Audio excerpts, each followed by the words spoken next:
Hello mga kabisig, meron tayo dito na clutch hub, no? Check nyo to sa ating clutch system.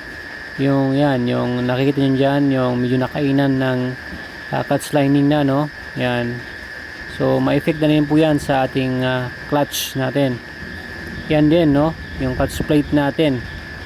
Tingnan nyo yan kung medyo napudpud na yung mga gilid-gilid nya. Okay. Pakiramdaman nyo kung okay pa or hindi na. Okay pa naman to. Hindi pa naman naubos yung mga tuldok-tuldok. Okay. Yan, okay pa naman siya. Alright. Ano pa ito? Pressure plate natin. Yan. Pag may nakainan rin dyan, hindi, palitan mo na, ano. Yan, okay pa naman siya. Pwede pa. Wala pa naman masyado. Alright. Ito rin, syempre, yung ating clutch basket.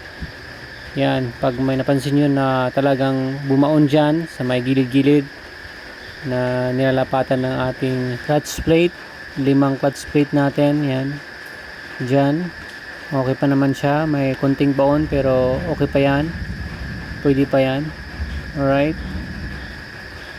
yan, syempre may effect lahat pag medyo may napudpud na sa parts ng clutch system. Okay, so ano pa, syempre meron pa. Okay, yan yung ating clutch damper spring, yung spring type po ito. Ayan, check nyo yan pag masyado ng alog yan, palitan nyo na. Ayan, tanggalin yung mga rivet. Pero okay pa naman to.